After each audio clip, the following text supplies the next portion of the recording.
Americans of Reddit, what is something you didn't realize was typically American until you went abroad?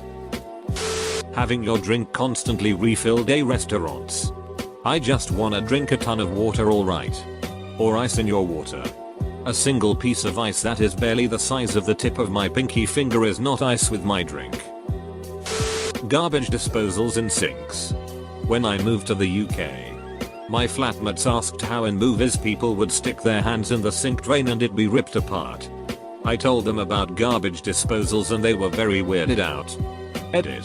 Thanks for the gold. Who knew a comment about garbage would be so popular? Red plastic cups for parties. So much so that people outside us use them as an accessory to American themed parties. Yeah. I've always called them the American cups since I've never seen them where I live. But always saw them in college high school themed movies. I doubt this is restricted to America in any way. But when I studied abroad in the UK, the lack of public drinking laws was a bit of a culture shock. Being able to walk outside with a bottle of beer was very freeing. Edit. Turns out I need to visit New Orleans. Having plenty of free bathrooms around for the public to use. It absolutely blew my mind when I was in a train station in Paris and had to piss like a racehorse and there was a damn gate turnstile in front of the bathroom I needed to put some euros in to get in. They even had an attendant standing by it. Once I got in, it was just as standardly gross as any other public toilet.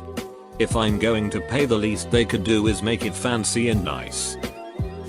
When I went to Australia, I found out very quickly that no one down there roots for a team. They go for a team. So when I said I root for the Red Sox, I got a lot of weird looks.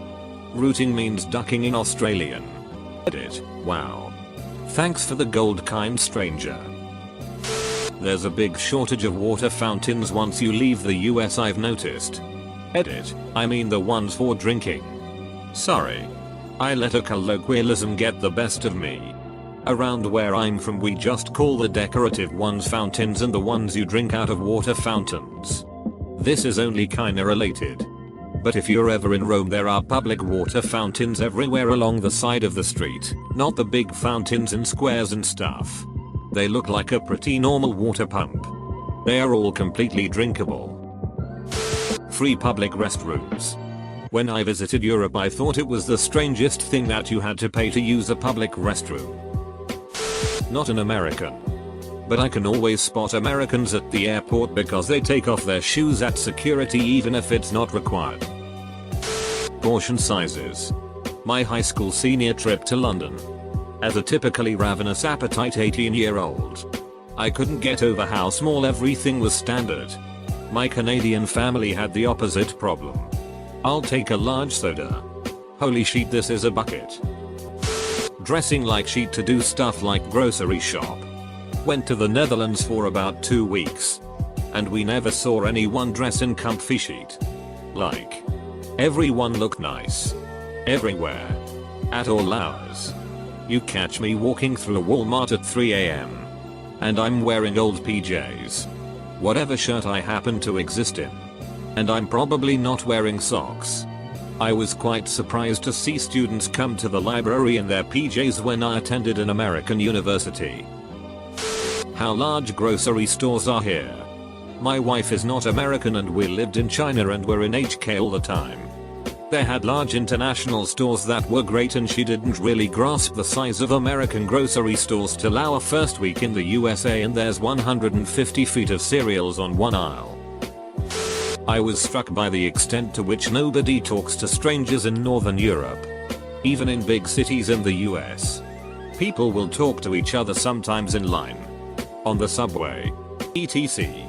Not deep conversations. But it isn't weird to make casual conversation. You should come to Ireland. Find out someone's full life story just because you're walking the same direction as them. And then you never see them again. Love a good chat, we do.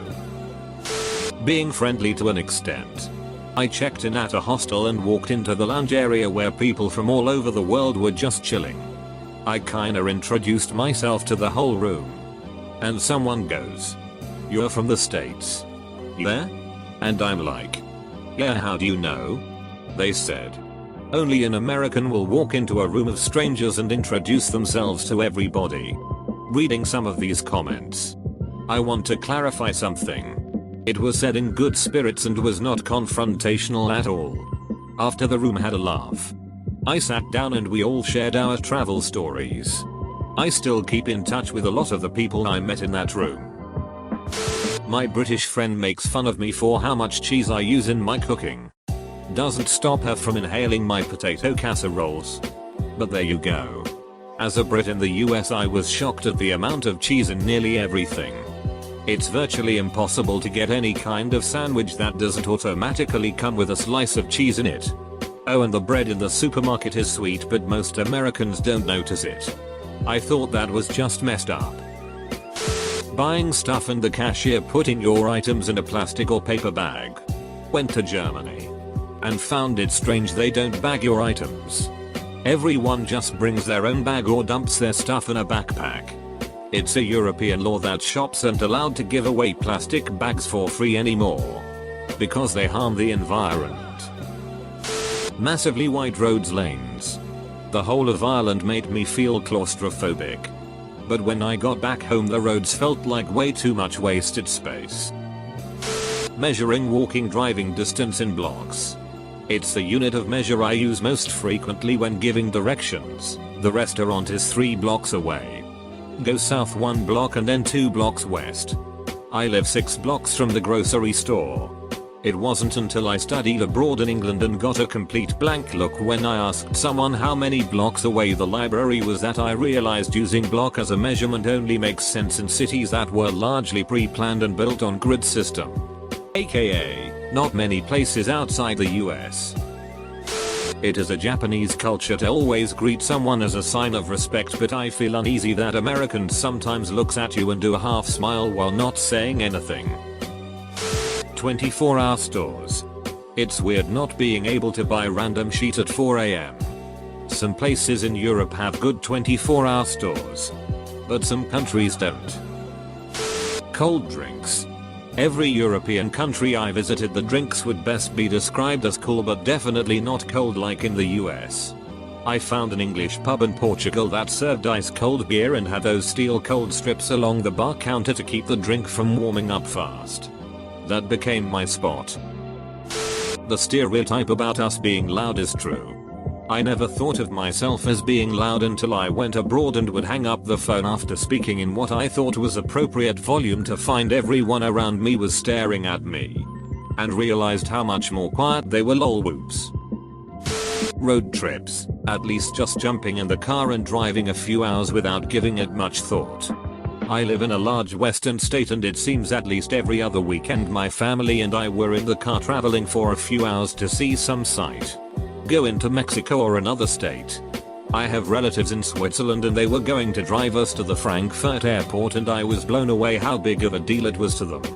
My uncle had the car inspected, shopped around for gas, and printed off travel and weather reports. All for a trip my dad would have said, hey, let's do this weekend. In the car, kids. Ask any soldier after multiple deployments what one of the most remarkable things about America, and it would be massive grocery stores. Prescription drug advertisements on TV. I feel any prescription drug should be illegal to advertise. The ads say ask your doctor if this medication may be right for you. Duck that. My DR should tell me if I need it. Keeping AC on 100% of the time in the summer. Visited Madrid for about a month to see the exchange student we housed, and found that they typically only turn on AC at night to sleep or when it reaches a damned 105 Fahrenheit. Eating a burger and fries with your hands. I just assumed everyone did this. I went to Sweden with my boyfriend and we stopped at a burger joint. Small local place.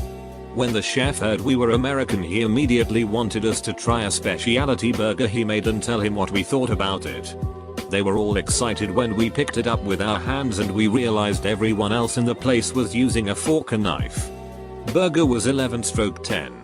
Edit. Since this is a popular question, I'll add the answer here to avoid repeating myself. I was in Kristianstad. So southern Sweden. The restaurant was somewhat upscale and was definitely not a McDonald's fast food equivalent place. Hope that clears that up. Water pressure. Why all showers are like a flower watering pot. I like to feel my shower. Make the pressure strong enough to tear my skin off. Then back it off like 10%. I grew up in the US and moved to Europe about 10 years ago. I learned quickly to get out of the habit of smiling or saying hello to strangers on the street. I didn't understand why people found it so off-putting at first. Because I thought I was simply being polite. A European friend explained that it comes across as phony, untrustworthy, and puts people on their guard. It can still be hard sometimes to shake the feeling that I'm being rude by not smiling at everyone I pass by. Getting to choose from like 50 different types and subtypes of sodas. Hearing commercials advocating you to go to the doctor and demand a prescription for whatever fantasy pill is new to the market on the radio like it is no big deal. Here in the States, pregnancy announcements reveals baby showers are mainstream, but it's generally a big no-no to bring it up in Kenya. My mom found out the hard way. Essentially, asking someone when the baby is due is the equivalent of asking the person when did you and your husband duck? Which is considered extremely rude. The lady my mom asked was gracious about it but said if we were not such good friends I would have slapped you. I am not American but visit the US a lot, and I tell you, almost all Americans have this habit of giving the half smile look to anyone. That is not just normal anywhere else. The prices abroad don't add tax after the fact. You pay what the price shows. No need to figure the tax. Dumb that we do that here. Going out to a restaurant. In America, you are seated ASAP. And then they bring you drinks, appetizers, entree, dessert, and then check as quick as they possibly can, if it's good service, for a total time of 45 minutes to an hour and a half-ish. Staying past this time is seen as a bit rude. In Europe, going out to eat seemed to be more of an event that you slowly enjoyed for a longer period of time. First, they bring you drinks and an appetizer for the first hour. Then the second hour is the entree and dessert. Then it's more drinks for another half hour or so. I don't know if it's because we were American, but it seemed like the wait staff everywhere we went was annoyed that we were rushing them, when we just thought it was bad service and didn't understand the routine. How are you? Being used in place of hello even with strangers. In the US, how are you needs only to be replied with good. You? Almost as a way of saying hi. Elsewhere people don't really know how to respond when a stranger asks how are you? How you doing? Or how's it going? Ice and drinks. Yep. At a nightclub in France, they had a single small bowl with ice cubes from the refrigerator to plop into cocktails.